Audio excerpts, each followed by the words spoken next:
시청자 여러분 안녕하십니까? 4월 28일 목요일 뉴스가 있는 저녁 시작하겠습니다. 이제 국회 본회의 통과를 눈앞에 두게 된 검찰 수사 기소권 분리 법안. 이 법안에 기존의 국회의장 중재 합의안의 핵심이었던 중대범죄수사청, 이른바 한국형 FBI라고 불리는 기관을 설치하는 내용이 빠진 것으로 나타났습니다. 만약에 이 기관을 만들지 않으면 검찰에 한시적으로 남겨놓겠다는 부패와 경제 두 개 분야의 직접 수사권이 경찰에 계속 남을 수도 있는 건데요. 앞으로 여야 간에 두고두고 쟁점이 될 것 같습니다. 왜 이렇게 된 건지, 앞으로는 어떻게 되는 건지 조금 뒤에 자세히 알아보겠습니다. 먼저 오늘의 주요 뉴스 윤보리 앵커가 정리해드리겠습니다. 검수완박 법안 처리에 대한 여야 공방이 국민투표를 둘러싼 논란으로 번졌습니다. 회기 쪼개기로 법안 통과를 자신하고 있는 민주당은 선관위의 해석대로 국민투표가 불가하다는 입장이고, 국민의힘은 선관위의 해석이 월권이라며 국민투표법 개정까지 주장하고 있습니다. 윤석열 대통령 당선인과 조 바이든 미국 대통령이 다음 달 21일 한미 정상회담을 개최합니다. 바이든 미 대통령은 2박 3일의 방한 기간 동안 문재인 대통령과도 만날 예정입니다. 새 정부가 지난 2년 동안 코로나19로 소상공인과 소기업이 입은 손실을 54조 원으로 추산했습니다. 출범 이후 2차 추경을 통해 지급됐던 것을 뺀 22조 원 정도를 피해 규모에 따라 차등 지급할 예정인데, 업체당 최대 600만 원이 될 것으로 보입니다. 정부가 내일 공식 결정을 앞두고 다음 주부터 야외 마스크 착용 의무를 해제하는 쪽으로 가닥을 잡았습니다. 거리두기 해제와 맞물려 그동안 가장 어려움을 많이 겪었던 동네 목욕탕의 이야기, 저희 제작진이 카메라에 담았습니다. 네, 중앙선관위가 검찰 수사권 폐지에 대한 국민투표가 지방선거 때까지는 불가능하다고 해석을 한 것에 대해서 장제원 당선인 비서실장은 선관위의 그 같은 해석이 월권이라고 반박했습니다. 지방순회에 나선 윤 당선인은 직접 입장을 내놓진 않았지만 이순신 장군 탄신 기념행사에서 불의와 타협하지 않겠다는 취지의 발언을 했습니다. 박석영 기자의 보도입니다. 선관위가 선을 그었지만 처음 국민투표를 제안했던 윤석열 당선인 측 장제원 비서실장은 국회에서 법적 보완을 거치면 가능하다는 입장입니다. 지금 국민투표법은 재외국민 참여 제한 규정이 헌법 불합치 결정을 받아 사실상 사문화됐는데, 문제가 된 투표인 명부 부분을 개정안으로 정리하면 된다는 겁니다. 선관위 해석은 월권이라고 되받아치며 동시에 민주당도 압박했습니다. 정식으로 중앙선거관리위원회에 안건 상정을 해서 결론 난 것도 아닌데 그 사무처 직원들이 그렇게 얘기하는 거는 월권 아닌가요? 그 입법을 하는 게 제일 중요한 거고, 민주당이 그거를 통과를 안 시켜주면 국민투표가 두려운 거라고밖에 볼 수가 없겠죠. 장 비서실장은 국민이 원하지도 않고 국회의원 공직자의 불수사 특권을 주는 법안인데 문재인 대통령이 거부권을 행사할 것으로 본다며 청와대를 향해서도 날을 세웠습니다.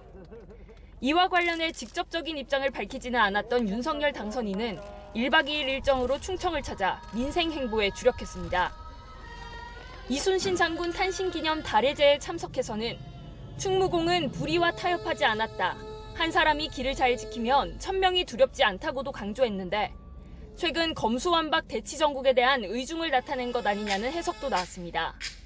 결코 불의와 타협하지 않고 오직 백성만 생각하신 충무공의 헌신과 위협은 우리 민족이 위기에 처할 때마다 다시 일어설 수 있는 힘이 되었습니다. 윤 당선인은 아직 국민투표 제안에 대해 정식으로 보고받지는 않았지만 수시로 참모진과 의견을 나누고 있는 것으로 알려졌습니다. 당선인 측이 선관위를 직접 비판하며 입법 보완을 강조한 건 윤 당선인이 공식 입장을 밝히기 전 여론전을 강화하며 동시에 국회를 압박하기 위한 것으로 보입니다. YTN 박석영입니다. 검찰 수사 기소권 분리 법안을 국민투표에 붙이는 방안에 대해 여야 간의 공방이 벌어졌습니다. 민주당의 검수완박 강행 처리가 눈앞에 다가오면서 이를 막을 뾰족한 수가 없는 국민의힘, 국민투표 카드를 내세워서 전국 반전을 시도하는 모양새입니다. 어제 설명드린 대로 이 문제와 관련해서 헌법상의 국민투표 요건을 둘러싼 논란 외에도 재외국민의 국민투표권을 보장하도록 관련 법을 개정해야 하는 문제가 있습니다. 국민의힘은 이 국민투표법 개정부터 서둘러야 한다는 입장인데 국회 다수당인 민주당의 협조가 있어야 하기 때문에 현실화는 쉽지 않을 것으로 보입니다. 김태민 기자입니다. 윤석열 당선인 측이 제안한 검수완박 국민투표 카드에 국민의힘도 지원 사격에 나섰습니다. 권성동 원내대표는 당선인 측과 사전 협의는 없었다면서도 걸림돌이 되고 있는 국민투표법 개정 필요성에는 한 목소리를 냈습니다.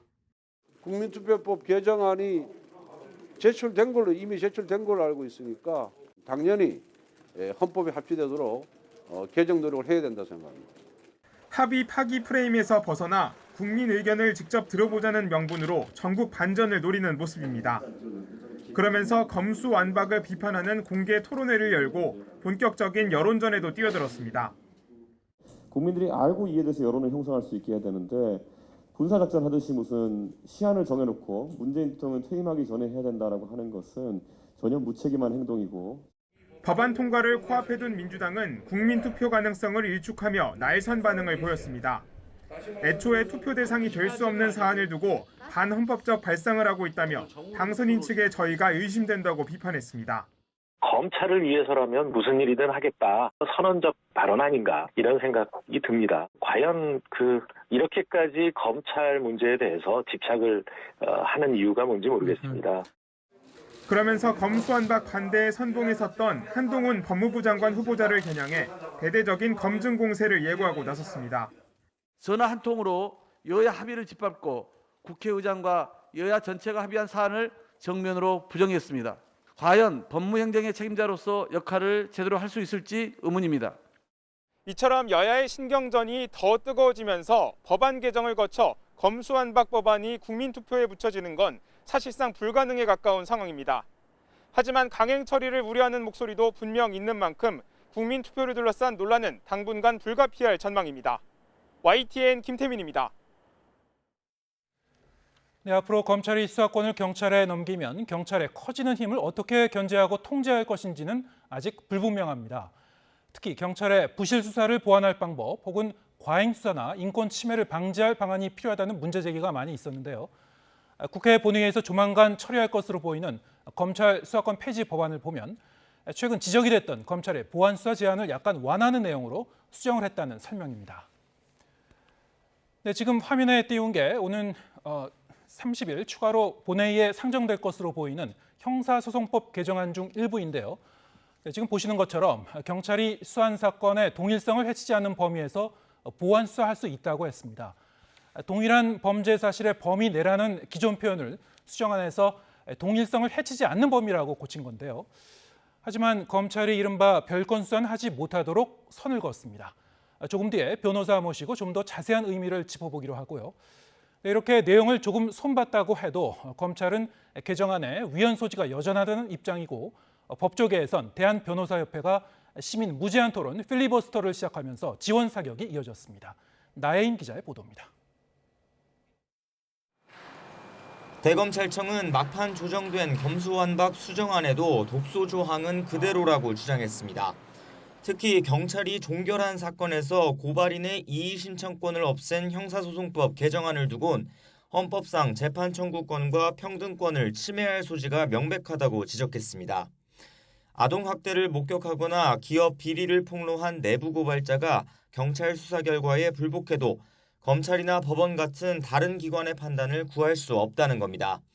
개정안이 그대로 시행되면 고발 사건의 경우 검찰은 경찰의 무혐의 종결에 재수사 요청만 할 수 있습니다. 수정안은 경찰이 혐의가 있다고 송치한 사건에선 일단 검찰의 보완 수사권을 유지하도록 했습니다. 다만 경찰이 시정조치 요구에 따르지 않거나 불법 구금이 의심되는 사건을 넘겨받았을 땐 동일성을 해치지 않는 범위에서만 수사하도록 제한했습니다.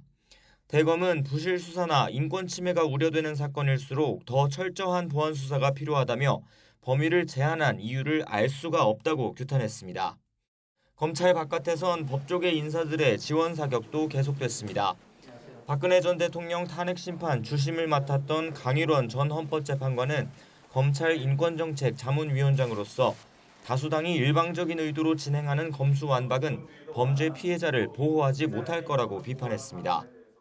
형사사법의 틀을 완전히 바꾸는 입법이 이해하기 어려운 절차와 속도로 진행되고 있습니다. 현재의 형사법 개정안은 피의자 보호에는 유리할 수 있지만 대한변호사협회는 충분한 논의 없이 졸속으로 추진되는 입법을 막겠다며 각계 인사와 시민을 모아 온라인 필리버스터에 나섰습니다. 이번 형사소송법 검찰청법 개정안은 국민을 위한 검찰개혁이라는 목적을 달성하기 위한 효과적이고 적절한 수단이라고 할 수 없습니다.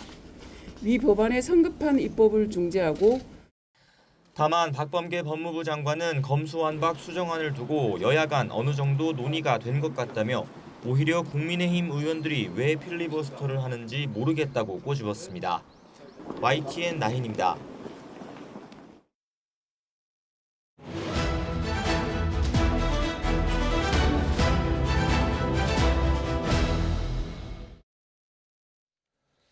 네, 검찰 수사권 폐지 법안이 결국 국회 본회의에 상정됐고 30일 먼저 검찰 개정법 개정안이 처리될 것으로 보입니다. 정치권 갈등이 격화되면서 처리 이후에 전국 상황에도 관심이 모아지고 있는데요. 정치가 있는 저녁 정가는 오늘은 장성철 대구 가톨릭대 특임 교수와 함께 얘기 나누겠습니다. 자, 안녕하세요. 안녕하세요. 네, 지난 며칠 동안 이제 국회 모습을 보면은 자, 이 법안을 이제 강행 처리하면서 뭐 속전속결로 이제 본회의에 이제 올렸고 일단 뭐 오늘 내일 이렇게 해서 이제 시간은 흘러가는 거고요. 이제 30일 이제 다시 임시국회가 맞습니다. 열리면서 다시 이제 형사소송. 본회의에서 처리가 되겠죠. 네. 일단 한 가지 법안이 처리가 되고 검찰청법 개정안이 처리가 되고 다시 이제 또 3일 후에는 이제 형사소송법 개정안이 처리가 되고 맞습니다. 이게 지금 뭐 거의 기정사실로 좀 여겨지고 있는 것 같습니다. 그렇죠. 자, 이제 지금까지의 과정을 보면은 마치 좀 롤러코스터를 타는 듯한 그런 국회의 모습을 보았는데 어떻게 보셨습니까? 상당히 혼란스럽고 국민들에게 참 볼썽사나운 일들이 많이 벌어졌다라고 예. 말씀을 드리겠습니다. 양 정당에 대해서 비판적인 관점으로 좀 말씀을 드릴게요. 국민의힘 같은 경우에는 계속 검수완박 법안은 우리는 무조건 반대한다라는 입장이었었고요.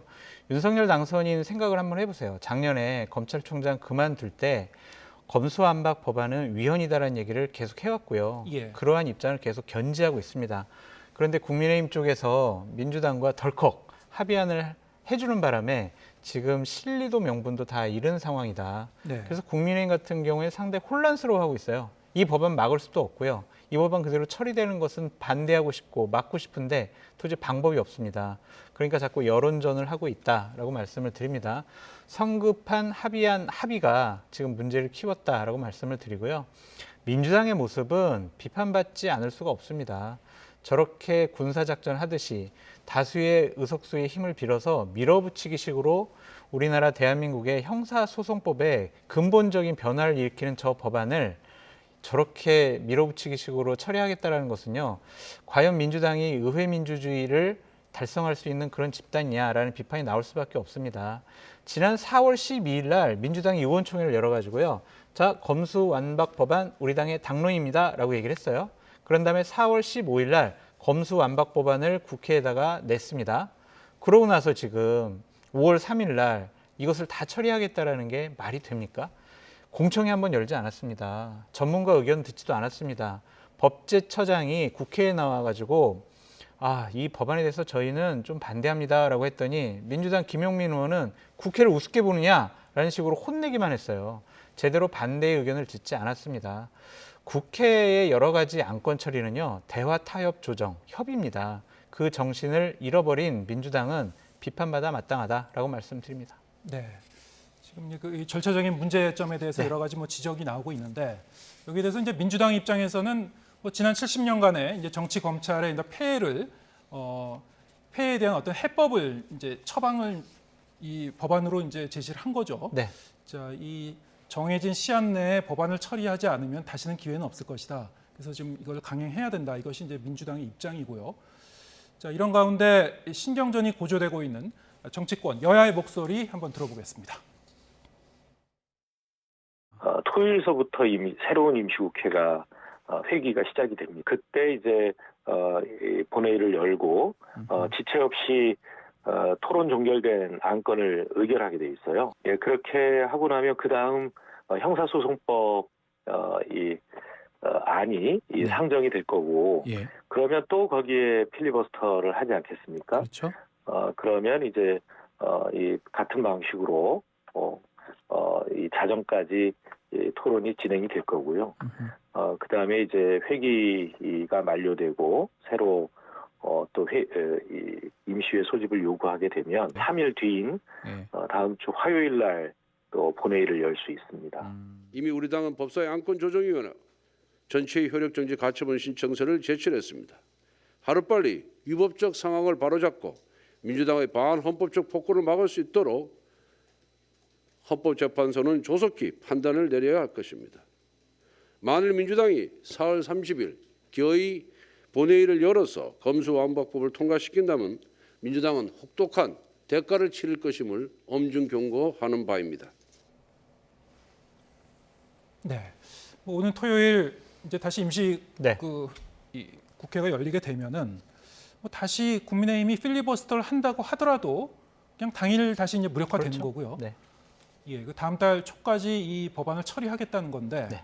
자, 변수는 없습니까? 변수는 없습니다. 그러니까 예를 들어서 만약에 5월 3일 날 형사소송법과 검찰청법 개정안을 본회의에 올려가지고 처리를 하려고 하는데 네. 5월 3일 날 본회의를 박병석 국회의장이 나는 열지 않겠어. 그러면 처리를 못하는 거예요. 네. 근데 기본적으로 이것은 예정되어 있기 때문에 박병석 국회의장이 본회의 안 열 이유가 없고요. 또 하나는 5월 3일 날 오전에 본회의를 열어서 이 두 가지 법안이 처리가 됐습니다. 예. 그러면 오후에 문재인 대통령께서 국무회의를 열어서 공표를 해야 되는데요. 만약에 나는 이것이 국회에서 통과되더라도 나는 국무회의를 오후에 열지 않겠어. 그리고 나는 공표하지 않겠어. 라고 한다면 이 법안을 민주당이 밀어붙이기로 통과시키더라도 공표가 안 되기 때문에 무의미로 돌아가는 것이죠. 근데 그런 것들이 이루어지지 않을 것 같습니다. 기본적으로 청와대나 박병석 국회의장과 민주당이 조율이 끝난 상황이기 때문에 예정대로 4월 30일 날 본회의 열어가지고 검찰청법 개정안 표결하고요. 형사소송법안을 상정을 하고요. 5월 3일 날 본회의를 열어서 형사소송법 개정안을 표결하게 되면은 5월 3일 날 오후에 문재인 대통령께서 국무회의를 열어서 이 법안은 공표될 것으로 보여집니다. 네. 근데 이렇게 이제 급하게 처리를 하다 보니까 사실 이 취재 기자들도 네. 그 하루 이틀 사이로 몰랐던 내용들이 이제 툭툭 튀어나오는 부분들이 있습니다. 지금 뭐 시청자 여러분도 국회 의안 정보 시스템을 들어가 보면은 이제 이 국회 이 본회의에 이제 상정될 형사소송법 개정안도 보실 수가 있고요. 네. 이미 이제 상정된 검찰청법 개정안도 보실 수가 있습니다. 자, 그 내용을 보면은 저희가 그 앞서 보도를 통해서도 일부 이제 전해드렸습니다만 뭐 보안 수사 부분을 일부 이제 좀 수정한 부분도 있고요. 또 사실 굉장히 중요한 부분이었는데 이 중대수사청이라고 한국형 네. FBI라는 이제 기관을 만들어서 거기에 이제 검찰의 많은 이 직접 수사권을 넘기는 그런 구상이었는데 자, 이 기관을 어떻게 만들 것인지 이 내용이 빠져 있다고 그래요. 맞습니다. 자, 이게 왜 이렇게 된 건지 사실 뭐 좀 그 어리둥절하긴 한데요. 민주당이 아직 결정을 못한 것 같아요. 그걸 예를 들면은 중대수사청을 열어서 한국형 FBI를 만들겠다라는 것은 결국에는 검찰에 있는 6,500명의 수사관들을 거기에 배속시켜서 여러 가지 수사를 하게 만들겠다라는 건데 그 중대수사청을 기본적으로 법무부 산하에 둘 것인지 아니면 경찰청 산하에 둘 것인지 그런 것들을 아직 결정을 못한 것 같습니다. 민주당 쪽에서는 이제 그것을 논의하자고 했는데 네. 국민의힘 쪽에서 응하지 않았다 쪽 이런 설명을 하고 있기도 하고요. 그렇죠. 그래가지고 이제 저 법안들이 다 통과되면 네. 사법개혁 특위를 열어서 이 부분들을 어떻게 처리할지 민주당은 국민의힘 쪽에 제안을 해놓은 상황인데 권성동 원내대표는 우리는 사개특위에 참여하지 않겠다 이런 식으로 얘기를 하고 있거든요. 국민의힘은 기본적으로 이 법안 자체에 반대한다는 입장이었습니다. 그렇죠. 네. 그렇기 때문에 이 부분이 상당 기간 동안 해결이 안 될 수가 있어요. 그러면은 검찰에 있는 수사관들 그리고 이제 경찰로 옮겨지는 여러 가지 범죄들은 어디서 수사할지 상당히 혼란스러워질 수가 있을 것 같습니다. 자, 이 상태에서 다음 정권으로 넘어가게 되면 사실은 뭐 이 직접 수사권을 넘길 기관이 없으니까 그 원래 한시적으로 검찰에 남기려고 했었던 뭐 경제 분야나 부패 분야의 직접 수사권도 검찰이 계속 갖고 있는 상황도 오게 되거든요. 네. 자, 이렇게 되면은 뭐 검찰이나 국민의힘 입장에서 보면은 나쁠 게 없다 이렇게 생각할 여지는 없습니까? 근데 기본적으로 박병석 국회의장과 권성동 원내대표, 그다음 박홍근 원내대표가 합의한 안에 보면은 예. 대략 뭐 6개월 동안 우리가 뭐 사법개혁특위를 만들고 1년 안에 그러한 중대수사청을 만들겠다라고 되어 있거든요. 예. 그런 부분에 대해서 만약에 국민의힘 쪽에서 응하지 않는다면 민주당이 자신들의 의석수를 믿고 처리할 수도 있겠죠. 그래서 이 부분은 이제 권성동 원내대표가 집권여당의 원내대표가 되지 않습니까? 예. 행정부와 관련된 중요한 법률안이나 정책들을 나는 이거는 이 검수완박법안 마음에 안 들고 우린 반대하기 때문에 논의조차 안 하겠어라고 입장을 취하기는 쉬워 보이지가 않습니다. 예, 알겠습니다. 이런 상황에서 이제 국민투표 카드가 또 꺼내졌는데요. 자, 과연 이 검수완박 법안, 검찰 기소 수사권 분리 법안을 국민투표에 붙이는 것이 어떤 법적인 그런 자격 요건이 되는지, 그리고 또 현실적으로 가능한지 여러 가지 쟁점이 있는 것 같습니다. 저는 자격 요건은 안 된다고 보여지고요. 네. 현실적으로 이것이 뭐 국민투표로 행해지기에는 어렵지 않을까. 그리고 국민투표가 돼서 만약 이 검수완박 법안을 국민들이 우리는 이 법안에 반대해요라는 의견이 더 많더라도 현실적으로 통과된 법안 아니겠습니까? 민주당이 이걸 개정 안 해주면은 이걸 어떻게 할 수가 없어요. 그렇기 때문에 현실성, 실효성 면에서 상당히 좀 문제가 있다라고 보여집니다. 뭐 시청자 여러분들께서도 저희가 하도 많이 얘기해서 아시겠지만 예. 헌법 72조에 의하면은요 대통령은 필요하다고 인정이 될 때 외교, 국방, 통일에 관련된 국가 안위에 대한 주요한 정책에 대해서 국민투표를 할 수 있거든요. 정책입니다. 근데 지금 장제원 비서실장이나 국민의힘 일부에서 얘기하는 국민투표는 형사소송법 개정안, 검찰청법 개정안이잖아요. 네. 법률을 국민투표에 붙여가지고 국민의 의견을 묻는다? 이것을 한 번도 한 적이 없어요. 지금 법률을 국민투표하는 경우는 이제 헌법을 개정할 그렇죠. 경우에만, 그런 경우에는 이제 헌법 130조에 따로 이제 규정이 있죠. 맞습니다. 그러니까 지금 해방 이후에 현재까지 6번의 국민투표가 붙여졌는데 예. 다 헌법 개정안에 대한 국민투표를 붙였어요. 그래서 만약 개별적인 입법 안행과 관련해서 국민투표에 붙인다라는 선례를 맡겨놓으면요, 앞으로 계속 우리는 이 법안에 마음에 안 드니까 국민투표 붙이자라는 요구가 본물처럼 나올 거예요. 예. 그렇다면 이건 입법권에 대한 침해가 될 수 있지 않을까라는 생각도 듭니다. 네.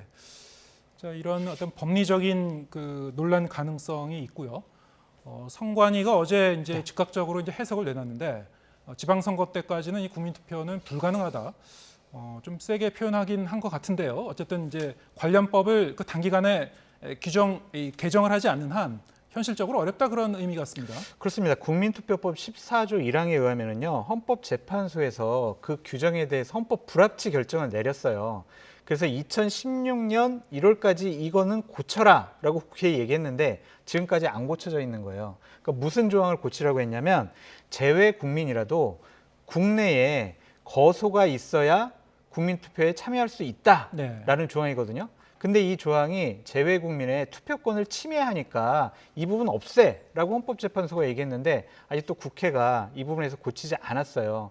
그렇다면 이 부분 때문에 결국에는 재외 국민의 투표권이 침해당하기 때문에 국민투표를 할 수 없습니다라고 선관위에서는 얘기한 건데 국민의힘이나 장제원 의원께서는 이건 선관위의 월권이다라고 지금 얘기를 하고 있습니다.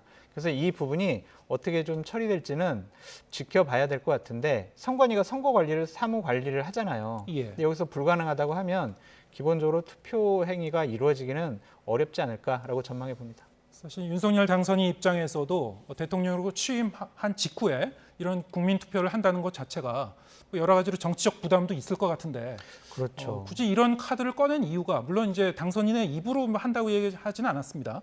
장제원 비서실장을 통해서 이제 얘기가 나온 거긴 한데요. 결국에는 비서실장이 얘기했다는 것은 당선인의 어느 정도의 의중이 반영된 것이 아닌가라고 추측해 볼 수밖에 없고요. 예. 저는 장제원 비서실장이 저런 얘기를 한 것은 자, 검수완박 법안 국민 여론조사를 해보면 국민들이 반대하는 여론이 더 높아. 그러면 이것은 민주당에게 불리하고 국민의힘에 유리할 수가 있어. 그럼 6월 1일 날까지 지방선거 때까지 이 논란을 계속 유지하면 결국에는 우리가 선거에 나쁘지 않을 것 같아. 긍정적일 수가 있어. 불리하지 않아. 라고 생각한 정치적인 판단이 들어가 있지 않나라는 생각이 들어요. 기본적으로 계속 여론조사를 해보면 이 부분에 대해서도 법안에 대해서도 국민적인 반대 여론이 더 높고요. 그리고 민주당이 현재 밀어붙이기식으로 이 법안을 처리하는 것에 대한 국민적인 반감도 높습니다. 그것이 불리하지 않다라고 정책인 판단을 한 것 같습니다. 네, 뭐 설사 이 국민투표가 이루어지지 못한다고 하더라도 네, 저런 프레임으로 가는 것 자체가 나쁘지 않다. 불리할 거 없다, 네. 나쁠 거 없다. 네. 예, 그런 판단이라고 해석을 하셨고요. 자, 이 정권 교체를 앞두고 이제 요즘 신구 권력 간에 여러 가지 뭐 신경전이 좀 거세죠. 자, 이번에는 이제 그 며칠 전에 있었던 그 문 대통령의 대담 방송 이후에 탁현민 비서관이 청와대 탁현민 의전 비서관의 이제 발언이 좀 논란이 되고 있는 부분이 있죠. 그렇습니다. 그러니까 이 부분 뭐라고 했냐면 탁현민 비서관이 퇴임 후 문 대통령을 걸고 넘어지면 물어버릴 것이다. 물어버릴 것이다. 어떤 이렇게 의미입니까? 얘기했어요. 그러니까 가만히 있지 않겠다라는 예. 건데 저는 비서관까지 하고 계시는 분의 말의 품격이 상당히 좀 저급하지 않느냐라는 생각이 듭니다. 이것은 기본적으로 상당히 국민과 언론의 비판에 관한 여러 가지 뭐 부분에 대해서 반대하는 건데 솔직히 뭐 문재인 대통령 모든 거를 잘한 건 아니잖아요. 예. 그리고 비판받을 부분도 있잖아요. 그러면은 여당이나 아니면 국민이나 아니면 언론이나 자유롭게 비판할 수 있어야지 왜 문재인 대통령은 비판하면 안 됩니까?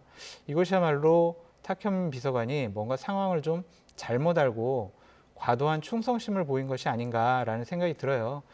비서는요 말이 없어야 됩니다.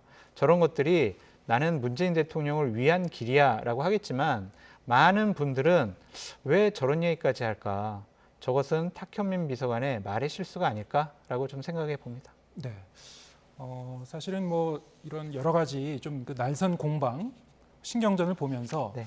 사실 뭐 지지자들이나 아니면 또 반대 입장에 있는 사람들 사이에는 입장이 많이 갈리긴 할 것 같고요. 그렇죠. 그럼에도 불구하고 여러 가지 뭐 이 논란을 생산할 수 있는 여지에도 불구하고 이런 그 논쟁이 좀 계속되는 이유, 그 배경도 좀 있을 것 같습니다. 지지층을 결집시키는 거죠. 네. 문재인 대통령 퇴임하시게 되면 지방선거 때문인가요? 그런 것도 포함될 수 있을 것으로 보여집니다. 예. 근데 결코 도움이 되지 않아요. 선거는요, 우리 지지층만 나와서 투표한다고 이기는 게 아닙니다. 합리적인 중도층이 나와서 진보 쪽 손을 들어줄 것이냐, 보수 쪽 손을 들어줄 것이냐, 그분들의 판단에 따라서 선거 결과가 바뀝니다. 합리적인 중도층은 전임 대통령, 현임 대통령이지만 퇴임하는 대통령에 대한 비판을 하지 말라는 저 비서관의 말에 긍정적으로 생각하지 않을 것 같아요. 그래서 저는 상당히 지방선거를 앞두고 탁현민 비서관의 저런 얘기는 선거의 또 하나의 악재가 아니냐 그렇게 판단해 봅니다. 네, 지금 전반적으로 전국을 보면은 검수완박 법안 문제 그리고 이제 인사청문회가 이제 다음 주에 또 동시다발적으로 그렇죠. 열리게 되죠. 네. 그리고 이제 지금 말씀하신 지방선거 문제도 있고요. 네. 곧 이제 정권 교체도 이제 이루어지게 되는데, 자 이런 그 요소들이 한데 좀 어우러져 가지고 서로 이제 상호작용을 할 것 같아요. 검수완박이 지방선거에 어떤 영향을 미칠지, 그리고 이 인사청문회는 또 검수완박 지금 이런 상황과 맞물려 가지고 어떻게 돌아갈지 어떻게 보시는지요? 그러니까 기본적으로 국민의힘이나 장제원 비서실장은 검수완박 법안은 5월 3일 날 끊어지게 된다. 그러면 6월 1일까지 우리가 검수완박 법안에 대해서 논쟁을 계속 이끌어 나갈 수가 없으니 네. 국민투표라는 화두를 던짐으로써 검수완박이 얼마나 나쁜 것인지 계속 국민들에게 각인시켜야 되겠다라고 생각을 한 것 같아요. 네. 그러한 선거의 의도가 있이 말씀한 것 같고요. 기본적으로 청문회 같은 경우에는 국민의힘이 안 좋은 거잖아요. 네. 계속 장관 후보자들의 안 좋은 부분들, 부정적인 부분들, 의혹 부분들 이런 것들이 계속 나올 겁니다. 그거에 대해서 국민의힘 쪽에서는 예전에 문재인 대통령께서 장관 후보자들 임명했을 때 공격했던 비판에 대한 관점이 결국에는 옹호로 나타날 수밖에 없어요. 우리 정당에서 배출한 대통령이 지명을 한 장관 후보자 우리가 보호해야지 이렇게 된다면 내로남불에 또 휩싸일 수가 있습니다. 그러면 국민들께서 공정과 정의롭고 상식적인 나라를 만들기 위해서 윤석열 대통령을 뽑았는데 네. 정권을 교체해봤더니 또 부정적이고 의혹 나온 것들을 옹호하더라. 그렇게 생각을 하면 이건 국민의힘에도 그렇게 옳지 않거든요. 그래서 저는 방어할 수 없는 수준의 여러 가지 의혹들이 나오면 이거는 그렇게 무리해서 방어할 필요가 없다라는 생각이 들고요. 뭐 후보자들이 자진 사퇴하든지 아니면은 지명 처리를 하든지 해서 국민의 눈높이에 맞는 판단과 결정을 해야 국민들이 박수치고 지방선거 때 좋아 우리 출범한 지 20일밖에 안 된 윤석열 정권 한번 밀어주자라는 분위기가 나오지 내로남불 모습 보이면은 지방선거에 결코 도움이 안 됩니다. 다음 주 초반에 일단 한덕수 국무총리 후보자의 이제 인사청문회가 이틀 동안 예정돼 있고요. 네.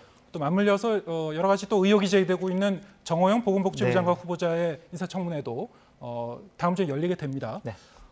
일주일 후인 다음 주 목요일쯤이면은 이미 다 이제 그 해당 청문회들은 지나간 상태일 것 같고요. 어떻게 보시는지요?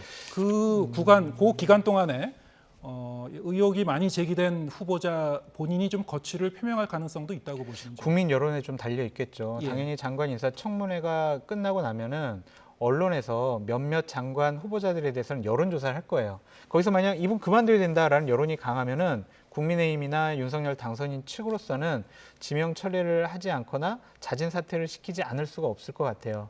그리고 민주당이 아마 정말 모든 화력을 동원해서 다 공격을 할 겁니다. 네. 의혹을 더 증폭시킬 거고요. 그리고 한덕수 국무총리 후보자에 대해서는 국회에서 인준을 안 해주면 임명을 할 수가 없잖아요. 그렇죠. 그러니까 앵커님 봐보세요.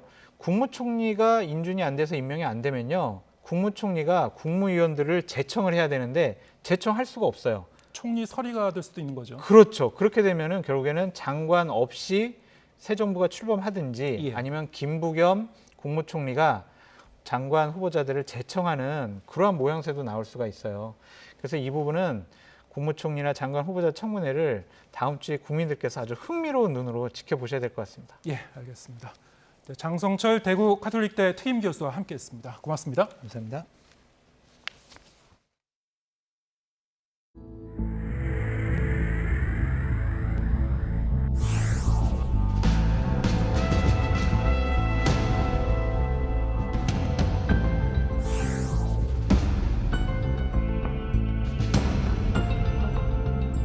의사일정 제2항 검찰청법 일부 개정 법률안 개안을 상정합니다.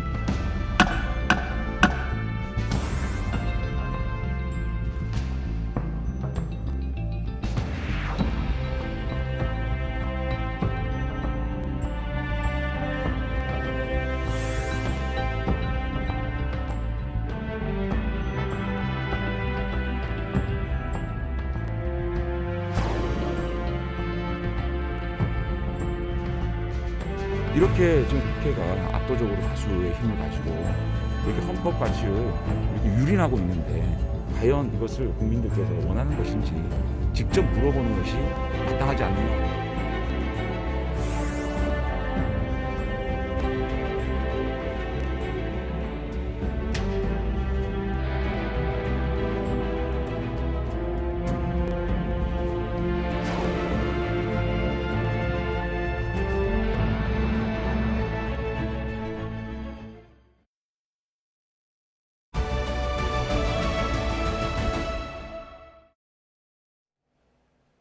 네, 그러면 이번에는 과연 본회의에 상정된 검찰청법 개정안의 주요 내용은 어떤 것이고 검찰의 수사권은 어떻게 달라지게 될지 살펴보겠습니다.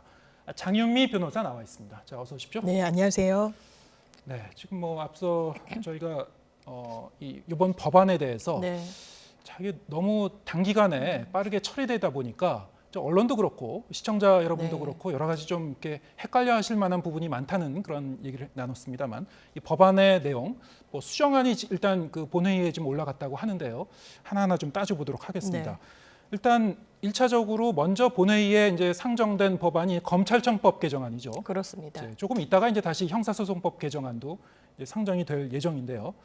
이 검찰청법 개정안 같은 경우에는 어떤 내용이 좀 달라지게 되는 건가요? 검찰청법에는 검사가 수사할 수 있는 범위가 딱 법정이 돼 있습니다. 예. 그동안 이제 검경 수사권 조정이 종전에 이뤄졌을 때 6대 범죄 수사에 대해서 규정을 한 것도 검찰청법에 규율이 돼 있는데 이번에 이 개정안에는 정확하게 부패 범죄와 경제 범죄에 대한 검찰의 직접 수사 권한을 그대로 남겨뒀습니다. 네. 종전에 박병석 의장이 주재했던 중재안과 가장 큰 차이점은 실제로 그 당시에는 1년 6개월의 유예 기간이 있었습니다. 예. 1년 동안 어떤 입법 논의를 하고 이 6개월 동안 입법 논의를 거친 후에 1년 안에 중수청을 출범시키겠다는 그 타임테이블이 나왔었는데 그 부분이 부칙에조차 들어가지 않았습니다. 그렇기 때문에 현행 법률 개정안의 내용에 따르면 일단 시기에 어떤 구애받음 없이 직접 수사할 수 있는 범위가 부패 범죄와 경제 범죄로 딱 특정이 됐다라는 점.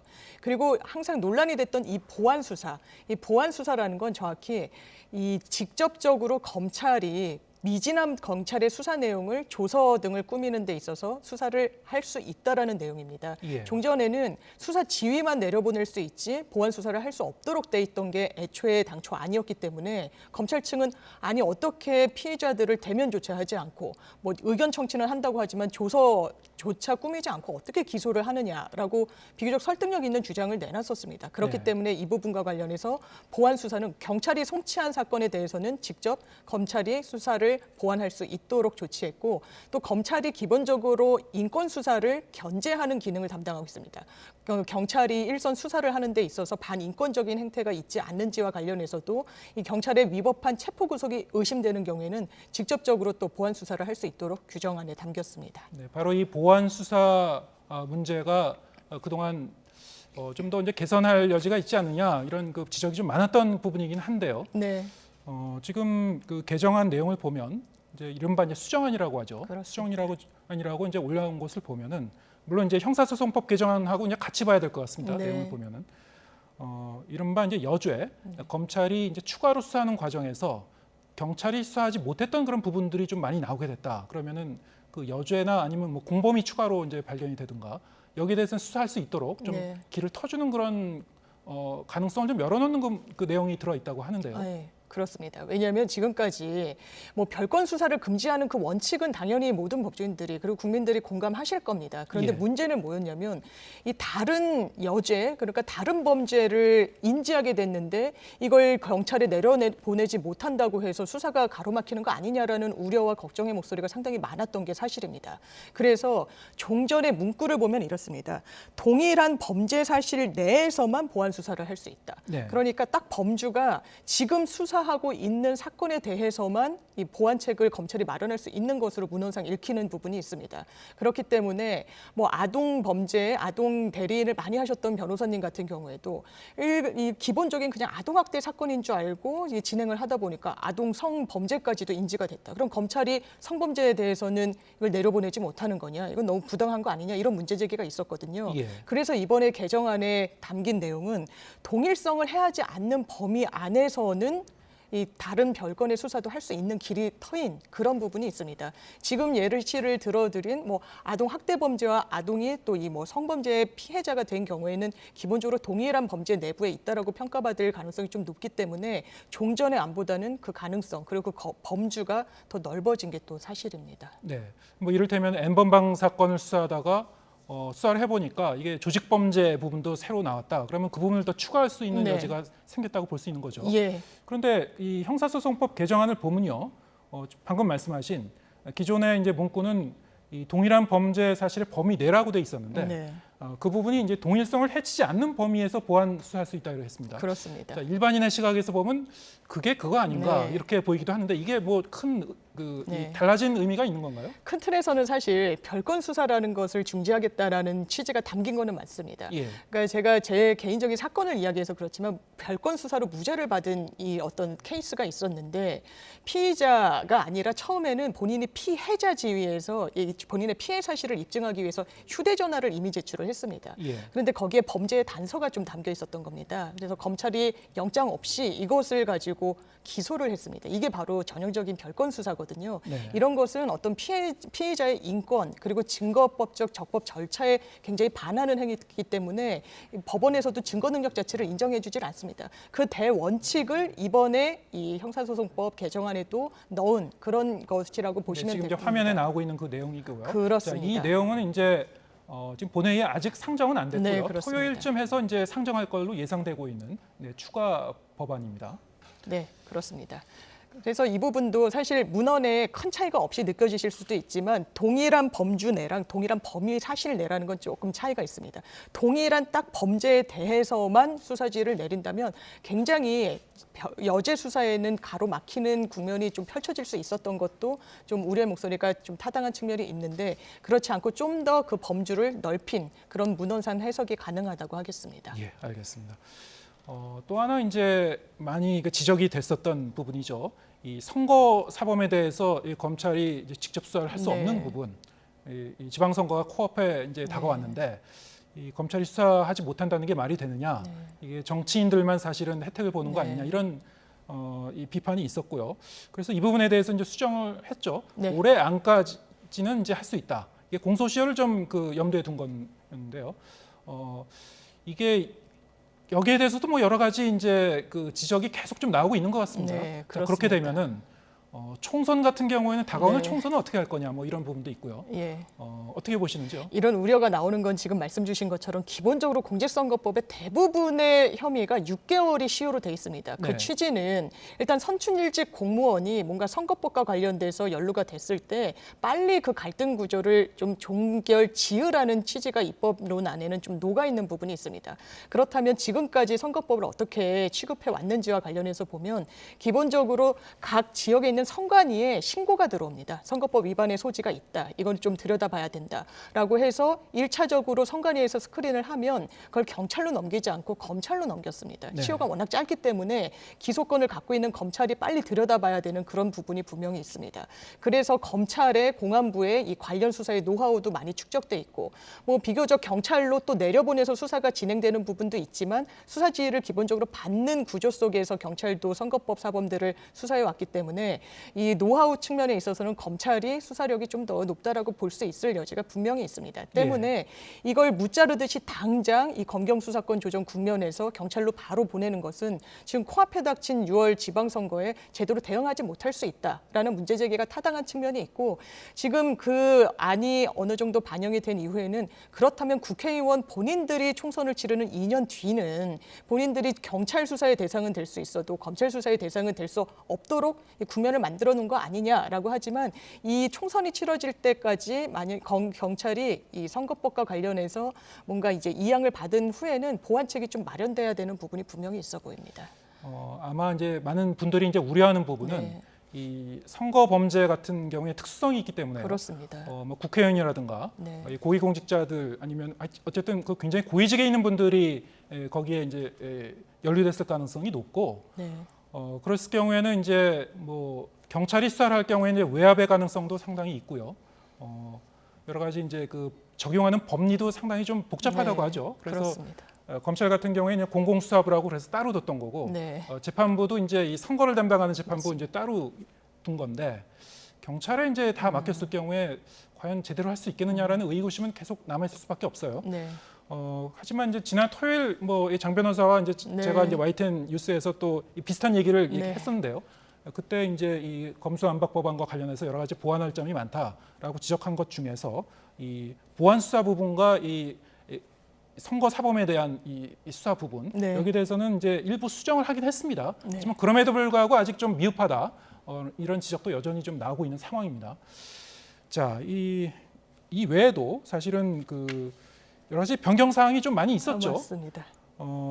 검찰이 계속 직접 수사권을 갖고 있을 수 있는 그 분야 이거를 이제 설명하는 문구였죠. 네. 문구에 이걸 중이라는 표현을 넣는지 등이라는 표현을 넣는지 자 이게 좀 달라질 수 있다고 하는데 예. 어떻게 된 겁니까? 이게 글자 하나 차이인데 상당히 큰 차이가 있습니다. 왜냐하면 이 민주당이 당초에 내세웠던 안은 검찰이 직접 수사할 수 있는 것은 부패 범죄와 경제 범죄 중에서 대통령령으로 정하는 중요 범죄라고 규정을 해놨었습니다. 예. 그러니까 직접 수사권을 행할 수 있는 거는 부패와 경제 범죄의 범주를 벗어날 수가 없는 겁니다. 중이라고 했기 때문에 딱 카테고리화해서 딱 그 규정을 정해놨던 건데 지금 본회의에 상정된 안을 봤더니 중이 등으로 바뀐 겁니다.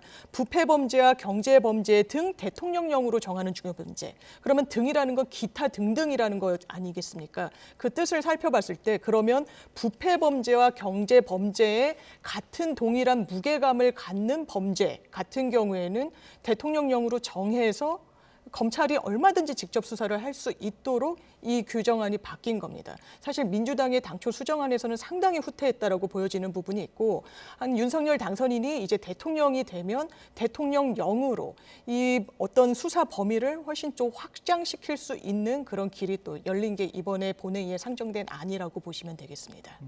그럴 가능성을 열어두고도 민주당이 받아들인 이유가 뭐가 있을까요? 저는 아마 이걸 좀 긴급히 처리해야 되는 이런 국면 속에서 예. 국민의힘 측의 어떤 최종적인 합체에는 이르지 못했지만 그 안을 상당 부분 수용한 것이 있지 않나. 그래서 이제 민주당 지지층으로서는 이거 굉장히 좀 후퇴했다라는 어떤 비판 여론이 있기도 하지만 그걸 감내하고 이 법안 자체를 좀 통과시키는 데 있어서 어느 정도 국민의힘 측에서 문제 제기를 보완했던 부분들에 대해서도 담으려고 했던 흔적이 이런 부분이 아닌가라고 생각되는 부분이 있습니다. 네, 어쨌든 형식 논리상으로 보면 그렇습니다. 지금 말씀하신 대로 추후에라도 이 검찰이 수사할 수 있는 그 범위를 좀 더 늘릴 수 있는 여지는 지금 이 문구상으로 남아 있는 거군요. 예, 완전히 남아 있습니다.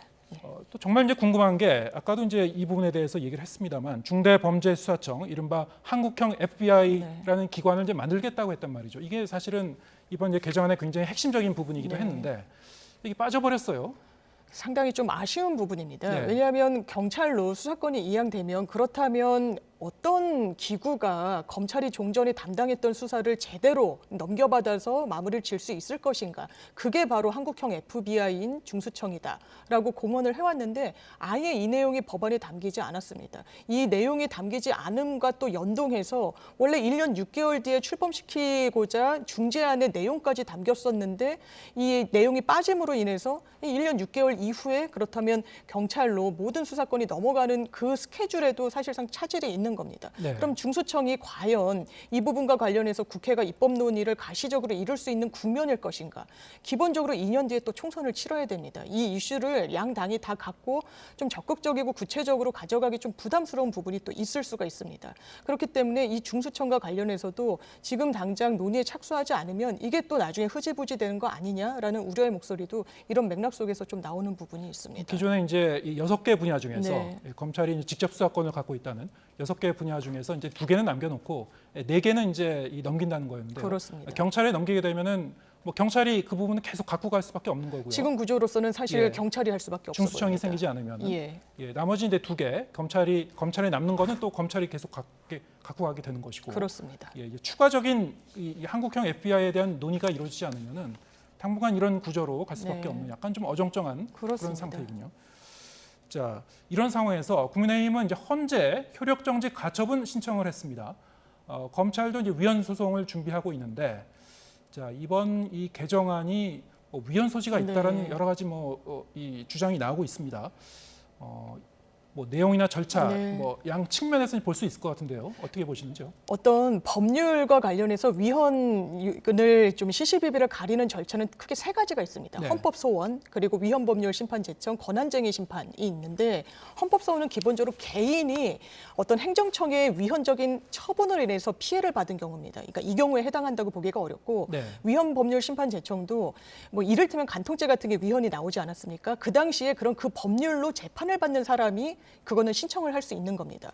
그래서 권한쟁의 심판이 나오는데 권한쟁의 심판이란 건 기본적으로 국가기관 대 국가기관 사이에 뭔가 충돌이 있을 때 헌법재판소의 어떤 판단을 구하는 절차입니다. 그러니까 이를테면 뭐 국회의장이 날치기 통과를 시켰다. 이랬을 때 이 권한쟁의 심판이 실제로 벌어졌는데 국회의원과 국회의장 각각의 헌법기관이 충돌하는데 이 권한 범위를 명확하게 해달라는 그런 취지로 다투는 겁니다. 그렇다면 지금 이 당장 신청인 자체가 검사 개인이 될지 검찰총장이 될지 아니면 뭐 검찰청으로 될지 이 부분부터 법리적으로는 상당히 좀 난망한 부분이 있고 기본적으로 본회의까지 거쳐서 통과된 이 법률에 대해서는 입법 권한으로 보는 게 기본적인 헌법재판소의 태도이기도 합니다. 이미 선출된 권력이 어떤 절차에 따라서 법률안 으로 만든 것을 이 부분을 내용상 하자가 있다라고 헌법재판소로서는 상권분립 원칙상 좀 판단 내리기가 상당히 좀 어려운 부분이 있을 겁니다. 그렇기 때문에 아마 헌법과 관련해서 위헌적인 소지에 대한 법률적인 절차를 가져가지만 이게 끝까지 어떤 좀 결과로 가져올지는 좀 지켜봐야 되는 부분이 상당히 많이 나와 이제 있습니다. 국민의힘의 유상범 의원 등이 이 효력정지 가처분 신청을 낸 부분이 있었죠. 자, 이거는 헌재에서 뭐 며칠 안에 빨리 결정을 내릴 수 있는 여지가 있나요? 그렇지가 않아 보이는 부분이 있습니다. 왜냐하면 효력정지 가처분의 대상물은 일단 법률인데 지금 법률안이 계류 중이지 또 통과되지도 않았습니다. 네. 그래서 이 과정 중에 있는 절차적 하자, 뭐 민영배 의원의 어떤 그 사보임 문제, 안건 조정 소위의 절차적인 하자 등등의 문제만으로 이게 위헌이라고 판단받을 수 있을지, 그리고 이 소송물 자체가 아직 법률로 딱 굳어지지가 않았어서 이게 다툼의 대상이 좀 명확하지 않은 부분도 있어서 법리적으로는 좀 검토할 부분이 많이 남아 있는 게 일반적으로 사실입니다. 행정법원에 가처분 신청을 낼 때는 굉장히 신속하게 결정이 내려지는데요. 헌재 같은 경우에 좀 다를 수 있다는 그런 얘기군요. 알겠습니다. 자, 장윤미 변호사와 얘기 나눴습니다. 고맙습니다. 예, 감사합니다.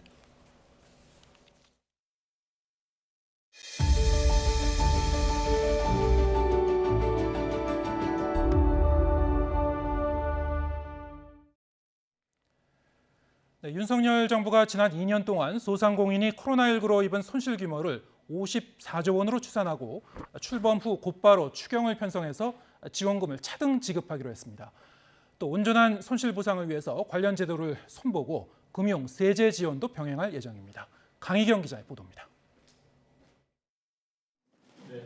온전한 손실 보상을 공언해온 윤석열 정부 대통령직 인수위원회는 코로나19 특위를 만들어 정확한 피해 규모를 계산해왔습니다. 정부 각 부처에서 자료를 취합한 결과 소상공인과 소기업 551만 곳이 지난 2년 동안 입은 손실은 전체 54조 원에 이르는 것으로 추산됐습니다. 과학적 추계를 기반으로 해서 온전한 손실 보상을 하겠다.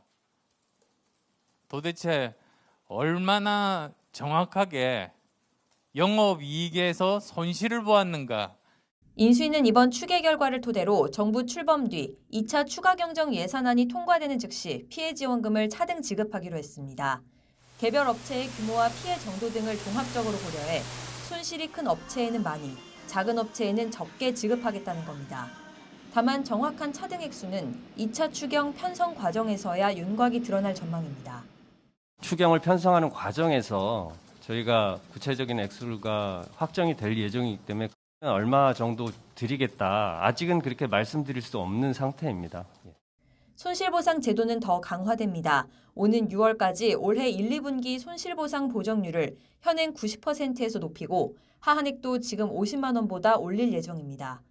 소상공인 채무, 납세 부담을 줄이기 위한 금융 세제 지원 방안도 제시됐습니다. 우선 10월까지 소상공인 부실 채무를 조정하고 대출 전환 등을 통해 비은행권 대출 부담을 완화하기로 했습니다. 또 세액공제 확대와 세금 납부기한 연장 등의 세제 지원안도 추진할 계획입니다. 코로나와 방역 조치가 장기화되면서 소상공인 부채가 크게 누적된 상황입니다. 이로 인한 이자와 원금의 상환 부담은 코로나를 극복하고 매출을 회복하는 데 큰 걸림돌로 작용하고 있습니다. 인수위는 이런 각종 지원책을 통해 사회적 거리두기가 완화된 상황에서 소상공인들이 신속하게 매출을 회복할 수 있는 경영 여건이 마련될 것으로 보인다고 밝혔습니다. YTN 강희경입니다. 정부가 애초 예정했던 대로 다음 주부터 야외 마스크 착용 의무를 없애는 쪽으로 가닥을 잡았습니다. 다음 달 하순쯤 해제 여부를 검토하겠다는 대통령직 인수위원회 권고를 수용할 이유가 없다고 결론 내린 겁니다. 이형원 기자입니다. 다음 주부터 야외에서는 마스크 착용 의무가 사라질 것으로 보입니다. 현재는 야외라도 사람 사이 간격이 2m 이내라면 마스크를 반드시 써야 하지만 다음 주부터는 이런 제한이 없어집니다. 정부가 애초 예정했던 5월 초 실외 마스크 해제 방침을 고수하는 쪽으로 가닥을 잡았기 때문입니다. 대통령직 인수위원회는 5월 하순 해제 검토를 권고했지만 현 정부가 이를 받아들이지 않은 겁니다. 실외 마스크를 다음 주에 당장 벗기보다는 5월 하순 정도에 한번 판단하는 것이 옳다 이런 생각이고 그렇게 권고를 한 거죠. 이런 인수위 권고에도 현재 유행 상황과 과학적 근거를 고려해 다음 주 해제라는 기존 일정대로 간다는 결론을 내린 것으로 전해집니다. 사회적 거리두기를 전면 해제한 이후에도 확진 규모와 위중증 사망 감소세가 이어지는 등 유행이 안정적으로 관리되고 있다는 점을 고려했습니다. 특히 야외에서는 실내보다 감염 전파 위험이 낮은 만큼 예정된 마스크 착용 해제 시점을 미룰 이유가 없다고 판단한 것으로 알려졌습니다. 정부는 이 같은 야외 마스크 해제 근거와 의미 등을 내일 발표합니다. 물론 야외라도 많은 사람이 밀집한 곳에서는 일부 제한을 두는 방식이 적용될 수 있습니다. 다음 주부터 바로 시행되면 지난해 4월 실외 마스크 의무화 이후 1년 만에 야외에서 마스크를 벗을 수 있게 되는 겁니다. 실외 마스크 부분들은 금주 금요일 중대본에서 1차적으로 어떻게 조정할지에 대한 결정들을 해서 발표를 할 예정입니다. 한편 확진자에게 부여된 7일 격리 의무를 없앨지와 관련해서는 4주 이행기를 거치기로 한 만큼 유행 위험도와 일반 의료 체계 대응 상황 등을 종합적으로 검토해 다음 달 말쯤 결정하기로 했습니다. YTN 이영훈입니다. 코로나19 신규 환자와 위중증, 사망자 발생 모두 안정적으로 감소세를 보이고 있습니다. 미국에서 코로나19가 대유행 국면을 벗어났다는 평가가 나오는 가운데 우리나라에서도 풍토병이 될 거란 전망이 나오고 있는데요. 다만 풍토병으로 전환되는 시기는 좀 더 지켜봐야 할 것으로 보입니다. 김평정 기자입니다. 지금 미국에서는 코로나19가 팬데믹 단계에서 벗어나 풍토병 전환기에 접어들었다는 진단이 나오고 있습니다. 유럽 일부 국가는 이미 풍토병을 선언하고 일상을 회복하고 있습니다. 우리나라도 이와 비슷한 과정을 거쳐 코로나19가 풍토병이 될 거란 전망입니다. 중앙방역대책본부는 높은 면역 수준과 현재 유행의 특이 상황이 없는 점을 볼 때 우리도 외국과 유사한 경향으로 갈 거라고 예측했습니다. 그러면서도 풍토병 여부는 여러 지표들이 안정적으로 나올 때 후행적으로 평가할 수 있다며 풍토병 전환 시기를 예측하려면 더 모니터링해야 한다고 설명했습니다. 이런 전망이 나올 정도로 국내 코로나 상황은 확연한 감소세를 이어가고 있습니다. 신규 환자는 5만 명대까지 내려와 14만 명을 넘었던 2주 전과 비교하면 61%나 줄었습니다. 위중증 환자는 500명대, 사망자는 100명대 초반까지 내려왔습니다. 방역당국은 위중증 환자 수가 4주 안에 300명대까지 감소할 것으로 보고 있습니다. 다만 정부는 코로나19가 풍토병이 돼도 위험이 사라진다는 의미는 아니라며 지속적으로 관리해야 하는 질병이란 점을 강조했습니다.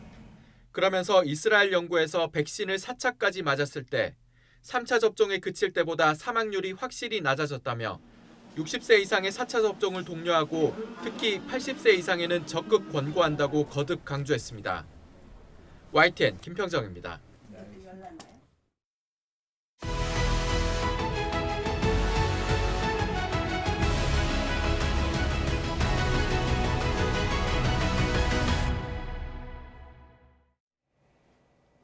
코로나19 위기로 동네 목욕탕은 큰 어려움을 겪었습니다. 최근 2년 동안 서울에선 10곳 가운데 2곳이 문을 닫았는데요.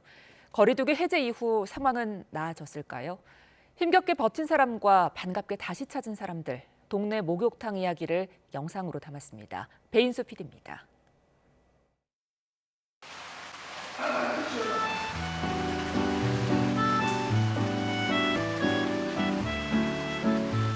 지금까지 살아오면서 가장 즐겁고 좋을 때가 뭐요 하고 난 뒤에 도대체 이게 뭐 언제 끝날지 그 부분도 알 수도 없는 거고 뭐 너무 힘든 거죠.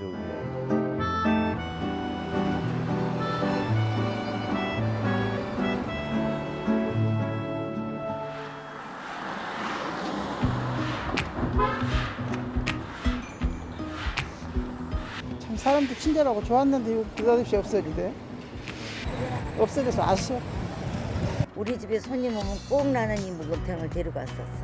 물도 좋았고 분위기도 좋았고 정이 있던 곳이야. 가면서 한 번씩 이렇게 쳐다보게 돼요. 언제는 없어지는구나 싶은 아쉬움 때문에. 방역당국은 고령인 확진자들이 매일 목욕탕을 방문하면서 목욕탕에 함께 있었던 60대, 70대 등 여성 3명이 목욕업계가 이 코로나 이전에도 굉장히 많은 하향 사업이 없습니다. 어려운 제가 그동안에도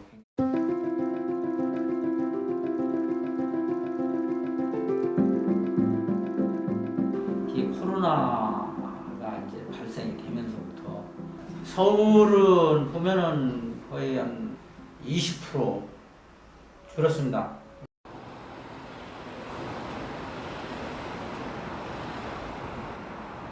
근데 제가 한 7년 전서부터 여기 운영하고 있고요. 여기는 주 고객층이 다 동네에 사시는 그런 그 단골들이 많으세요.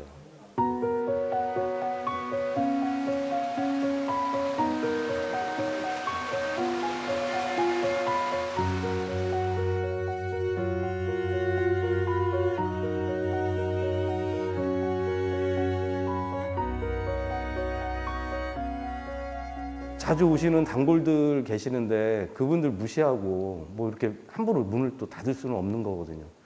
뭐 모아놨던 뭐 적금 깨고 뭐 보험 뭐 대출 받고 그 뭐 애들 가지고 있는 뭐 적금까지 다 끌고 뭐 일가 친척들 있는 돈 다 끌어가지고 지금까지 버티고 있어요. 그러니까 그런 게 너무 힘든 거고.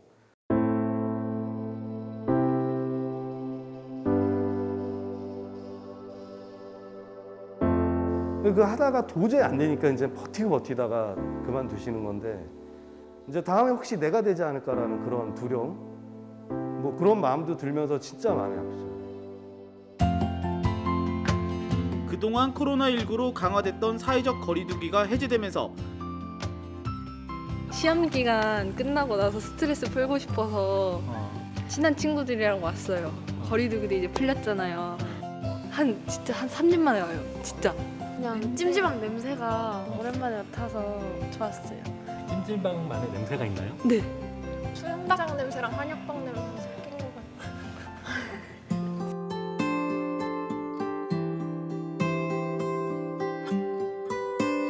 조심하기 위해서 못 오신 건데 이거 안 받아줄 수는 없잖아요. 그래서 그냥 올해까지는 지금 받고 있습니다. 이제 코로나가 이 정도 마무리되고 나니까 목욕탕 하시는 분이나 사우나 하시는 분 그 사장님한테 감사하다고 그 손해를 많이 봐가면서도 단골 손님 내지는 손님들 때문에 문을 못 닫고 있다가 이제 버텨내셨으니까 정말 바라건대 앞으로 번창했으면 좋겠어요. 이제 다시 코로나 터지지 말고. 힘든 모든 사람들이 그냥 다 같이 예전처럼 돌아갔으면 좋겠어요.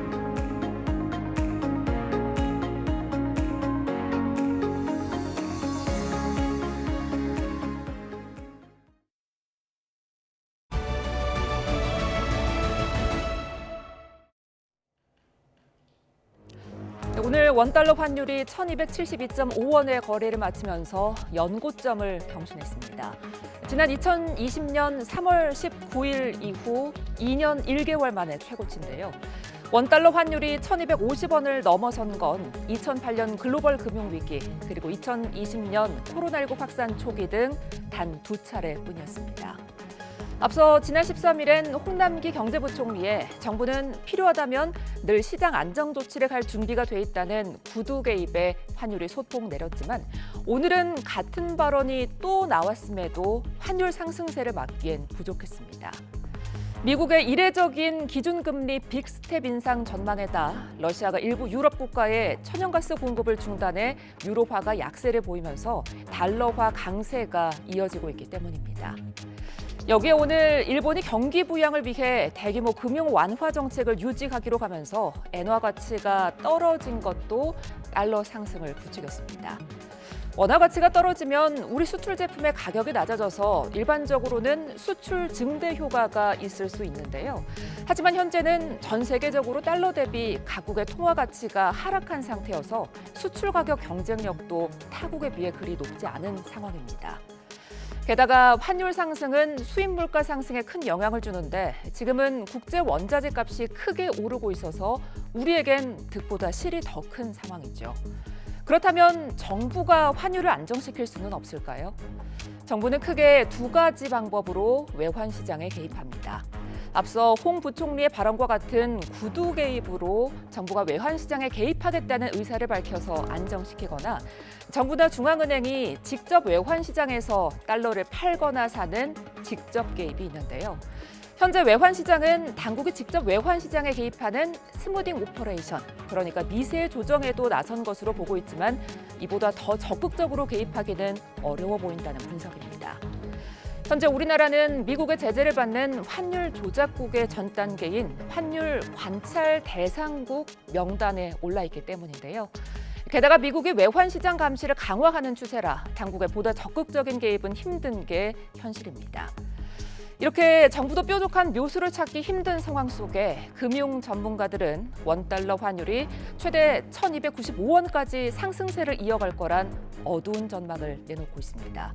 뉴스가 있는 저녁 윤보리입니다.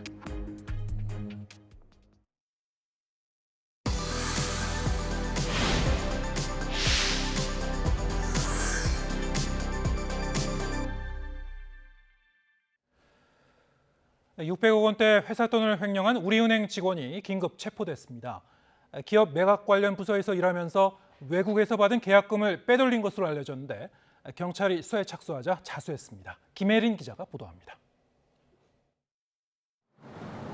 우리은행 직원 A씨가 횡령 혐의로 긴급 체포됐습니다. 서울 남대문 경찰서에 직접 찾아가 자수했지만 경찰은 횡령 금액과 사안의 중대성 등을 고려해 A씨를 체포해 조사하고 있습니다. A씨는 우리은행 본점 기업 매각 관련 부서에서 일하면서 지난 2012년부터 6년 동안 3번에 걸쳐 614억 원을 횡령한 혐의를 받습니다. 이란으로부터 받은 기업 매각 계약금을 빼돌린 것으로 알려졌는데 우리은행이 최근 회사 돈이 사라진 사실을 파악해 자체 조사를 벌이자 잠적해버렸습니다. 은행 측은 곧바로 고소장을 접수했고 동료들이 거듭 설득한 끝에 A씨는 결국 스스로 경찰서를 찾아갔습니다. 자체적으로 조사를 하다가 이 직원이 잠적을 한 걸로 알고 있고요. 조사는 좀 지켜봐 주셔야 될 것 같아요. 경찰 관계자는 A씨가 대체적인 혐의는 인정하고 있지만 돈의 사용처 등 중요한 부분에 대해서는 진술하지 않고 있다고 설명했습니다. 경찰은 A씨가 수년 동안 회사 몰래 돈을 빼돌린 수법과 돈의 사용처 등을 조사하면서 공모자가 있는지도 살피고 있습니다. 앞서 A씨의 동생 역시 스스로 경찰서를 찾아왔다가 조사에 협조하지 않고 그대로 돌아가기도 했습니다. 이미 우리은행이 횡령 사건에 대해 자체 조사를 진행 중인 가운데 금융감독원도 일반은행 검사국에서 검사팀을 꾸려 우리은행의 위기관리 시스템과 내부 통제 체계 등을 점검할 예정입니다. YTN 김혜린입니다. 지난 2002년 이후 한국 입국이 제한된 가수 유승준 씨가 국내 입국을 위해 비자를 발급해달라며 두 번째 소송을 냈지만 1심에서 졌습니다. 재판부는 유 씨의 행위가 병역 기피로 볼 소지가 충분하다면서 대한민국 장병들에게 상실감과 박탈감을 줬다고 질타했습니다. 앞선 다른 소송에선 유 씨 승소가 확정되기도 했는데요. 어떤 차이점이 있는지 홍민기 기자가 설명해 드립니다. 가수 유승준 씨는 지난 2002년 입대를 피해 미국으로 떠나 시민권을 획득하면서 국내 입국이 금지됐습니다. 유명 가수의 병역 기피 꼼수에 큰 공분이 일었습니다. 13년이나 지난 2015년 뒤늦은 공개 사과와 함께 국내 입국을 위해 비자 발급을 신청했지만 거부되자 소송을 냈습니다. 저는 어떤 방법으로라도 저는 한국 땅을 꼭 밟고 싶고요. 저희 아이들과 함께 떳떳하게 1, 2심에서는 유 씨가 패소했지만 대법원이 판단을 뒤집었습니다. LA 총영사관이 재량권을 행사하지 않은 채 입국을 금지했던 법무부 결정만 따랐다는 점을 문제 삼은 겁니다. 하지만 LA 총영사관은 또다시 비자 발급을 거부했습니다. 재량을 발휘해 발급 여부를 정하라는 뜻일 뿐 비자를 주라는 취지의 판결은 아니라며 맞선 겁니다. 결국 유 씨는 비자를 발급해달라는 두 번째 소송을 제기했고 1년 6개월 만에 1심 판단이 나왔습니다. 법원은 비자 발급을 거부한 LA 총영사관의 처분이 적법하다고 판단했습니다. 재판부는 유 씨가 국가기관을 속이고 출국한 뒤 미국 시민권을 취득한 건 대한민국의 질서 유지나 공공복리 등 공익을 해칠 수 있는 행위로서 병역 기피로 볼 소지도 충분하다고 질타했습니다. 유 씨의 존재가 대한민국 영토의 최전방이나 험지에서 목숨을 걸고 위험을 감수하고 있는 대한민국 장병과 가족에게 큰 상실감과 박탈감을 안겨주고 있다고도 지적했습니다.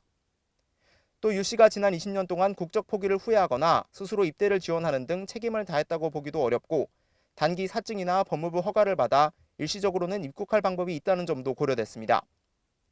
판결 직후 외교부는 재판부의 판단을 존중한다는 짧은 입장을 내놨습니다. 유 씨 측은 곧바로 입장을 밝히진 않았는데 만약 항소할 경우 유 씨의 입국을 둘러싼 법정 다툼은 더욱 장기화할 것으로 보입니다. YTN 홍민기입니다. 16개월 입양 아동인 정인이를 잔혹하게 학대하고 살해한 양모에게 무기징역에서 징역 35년으로 형량을 낮춘 항소심 판결이 대법원에서 확정됐습니다. 시민단체는 아동학대에 대한 경종을 울렸어야 하는데 아쉬운 판결이라면서 강한 유감의 뜻을 나타냈습니다. 우철희 기자의 보도입니다. 생후 16개월 입양 아동인 정인이가 양부모의 끔찍한 학대 끝에 짧은 생을 마감한 지 1년 6개월 만에 대법원 판결이 나왔습니다. 대법원은 살인과 상습 아동학대 등의 혐의로 재판에 넘겨진 양모 장모 씨에게 징역 35년, 양부 안모 씨에게 징역 5년을 선고한 원심을 확정했습니다. 대법원 선고에서는 1심 무기징역에서 2심 징역 35년으로 형이 낮아진 정인이 양모 장 씨의 형량 유지 여부에 관심이 집중됐습니다. 재판부는 기존 판례를 근거로 2심이 정한 형량을 유지했습니다. 형사소송법이 정한 양형 부당의 상고 이유는 피고인의 이익을 위한 것이라면서 검사가 원심의 양형이 가볍다는 등 피고인에게 불리하게 상고를 제기할 수 없다는 겁니다. 재판부는 또 정인이 양모가 부인한 살인죄의 고의성에 대해서도 미필적 고의를 인정한 하급심 판단에 문제가 없다고 밝혔습니다. 양모 장 씨는 입양한 딸 정인이를 상습적으로 학대하고 생후 16개월이던 재작년 10월 복부를 발로 밟아 살해한 혐의로 구속 기소됐고 양부 장 씨도 가담한 혐의를 받습니다. 검찰은 양모 장 씨에게 사형을 구형했지만 1심은 사회로부터 무기한 격리해 상응한 책임을 묻는 게 타당하다면서 무기징역을 선고했습니다. 하지만 2심 법원은 스트레스와 사회적 보호체계 부족 등을 인정하면서 무기징역 선고를 정당화할 객관적인 사정이 존재하지 않는다는 이유로 징역 35년으로 형을 낮췄습니다.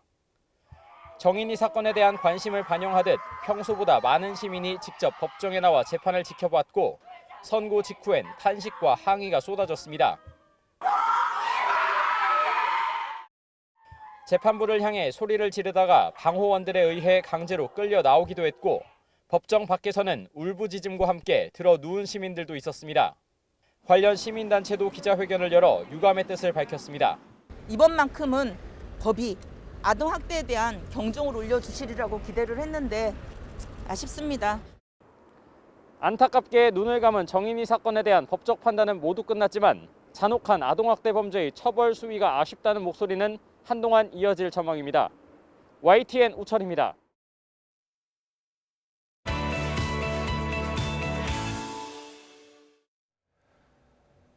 윤석열 당선인이 보낸 정책협의단이 닷새간의 일본 방문 일정을 마쳤습니다. 기시다 총리 등 일본 주요 인사들과 관계 개선이 시급하다는 데 일치했지만 강제동원과 위안부 등 핵심 현안 해결을 놓고 신중한 탐색전이 이어질 것으로 보입니다. 도쿄 이경화 특파원입니다. 한일정책협의단은 닷새 동안 기시다 총리에게 당선인 친서를 전하고 아베 전 총리까지 주요 인사들을 두루 만났습니다. 정진석 단장은 한일 관계 개선을 더 이상 미룰 수 없다는 인식을 공유한 것을 이번 방문의 성과로 꼽았습니다. 강제동원과 위안부 해법을 먼저 내놓으라는 일본 측에는 손뼉도 마주쳐야 소리가 난다고 강조했습니다. 누가 이기고 지는 문제로 이렇게 갔다가는 내가 볼 때는 해결이 요원하다. 한국이 먼저 무슨 답을 주고 이거보다도 한국과 일본이 같이 함께 지혜를 모아서 해결해야 될 과제라는 점을 거듭거듭 제가 얘기를 했던 것입니다. 일본 정부는 강제동원 배상 판결에 따른 일본 기업 자산의 현금화가 올해 안에 이루어질 가능성을 크게 우려하고 있습니다. 일부 언론은 협의단이 자산 현금화를 통한 관계 악화를 피하고 싶다는 뜻을 밝혔다고 전했습니다. 이에 대해 정 단장은 일본에 현금화를 하지 않겠다는 표현을 쓴 적은 없다며 한일 관계 악화를 방치하지 않겠다는 답변으로 대신했다고 설명했습니다. 1965년 한일 청구권 협정으로 이 문제가 해결됐다고 주장하는 일본은 한국 새 정부가 출범 후 내놓을 조치를 주시하고 있습니다. 国と国との約束を守ることは国家間の関係の基本であります。新政権側の立場をよく見極めた上で日韓関係を健全な関係に戻すべく日本の一貫した立場に基づき 2015년 위안부 합의는 한국 정부도 인정하고 있습니다. 다만 강제동원 문제와 마찬가지로 한일 양국과 피해자가 모두 동의하는 해법을 찾아야 하는 난제가 기다리고 있습니다. 정 단장은 오는 6월과 7월 한일 양국 선거가 끝나면 대화를 위한 시간은 충분하다며 서둘지 않겠다는 뜻을 밝혔습니다. 일본 역시 한국 새 정부에 대한 기대감은 있지만 신중론이 만만치 않은 상황입니다. 양국이 핵심 현안을 놓고 탐색전을 이어가는 동안 김포 하네다 운항 등 실질적인 교류 재개부터 속도가 붙을 것으로 보입니다. 도쿄에서 YTN 이경아입니다. 한 탈북민 단체가 지난달 말에 윤석열 당선인 사진 등이 담긴 대북 전단을 100만 장가량 뿌렸다고 주장하고 나섰습니다. 정부 당국은 구체적인 사실관계를 확인하면서 북측 반응에 촉각을 곤두세우고 있습니다. 이교준 기자입니다. 윤석열 당선인 사진과 태극기 등이 담긴 대북 전단이 기구에 매달려 하늘로 날아오릅니다. 자유북한운동연합은 지난 25일에서 26일 김포 지역에서 대북 전당 100만 장 등을 대형 기구 20개에 매달아 날려보냈다고 주장했습니다. 지난해 4월 이후 1년 만이고 새 정부 출범을 앞둔 가운데 올해 첫 대북 전단 살포로 추정됩니다. 탈북민 단체는 앞으로도 대북 전단을 계속 살포할 계획입니다. 우리는 북한에서 김정은 수령 세습 독재가 붕괴되는 날까지 정치범 수용소가 해체되는 날까지 대북 전단을 끝까지 보내는 거죠. 대북 전단 살포는 남북관계 발전법 개정에 따라 지난해 3월부터 형사 처벌 대상입니다. 통일부는 접경지역 주민 안전을 위한 법 개정 취지에 맞게 이행하겠다는 기존 입장 그대로입니다. 하지만 권영세 통일부 장관 후보자는 이 법을 공개 비판하며 정책 변화를 예고하고 있습니다.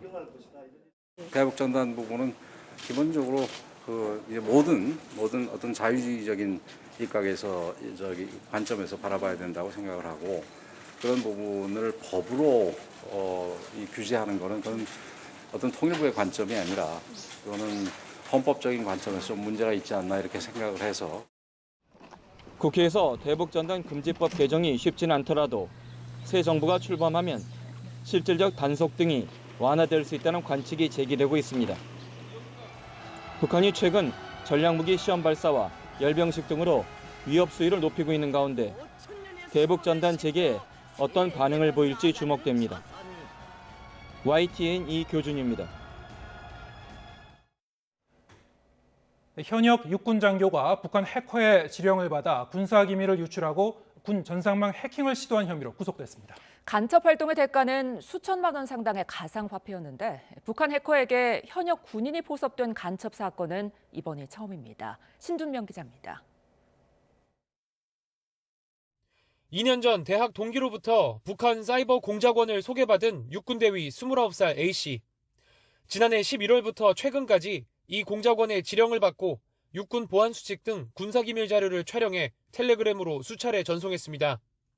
군기밀 유출 대가는 4,800만 원 상당의 비트코인, 가상화폐였습니다. 지난 1월엔 민간인 B씨와 함께 합동지휘 통제체계에 대한 해킹을 시도했습니다. 합참의장이 각 군의 지휘와 작전명령 등을 하달할 때 쓰이는 전장망입니다. A대위는 이를 위해 B씨로부터 손목시계형 몰래카메라를 건네받아 사전 작업을 한 것으로 조사됐습니다. B씨는 A대위와 함께 USB 형태의 해킹 장비로 북한 공작원이 원격으로 프로그래밍할 수 있도록 도왔지만 다행히 사전에 차단됐습니다. 가상자산 투자회사 대표인 B씨는 가상화폐 커뮤니티에서 알게 된 북한 공작원으로부터 7억 원에 달하는 가상화폐를 받고 포섭된 것으로 알려졌습니다. 북한 해커에게 현역 군인이 포섭된 간첩 사건은 이번이 처음입니다. 군사안보지원사령부는 지난 1월 A대위의 간첩 활동 제보를 받아 경찰과 공조수사에 착수해 두 사람을 구속 기소했습니다. YTN 신준명입니다. 네, 오늘 뉴스가 있는 저녁은 여기서 인사드리겠습니다. 저희는 내일 저녁 7시에 다시 찾아뵙겠습니다. 함께해 주신 여러분 고맙습니다.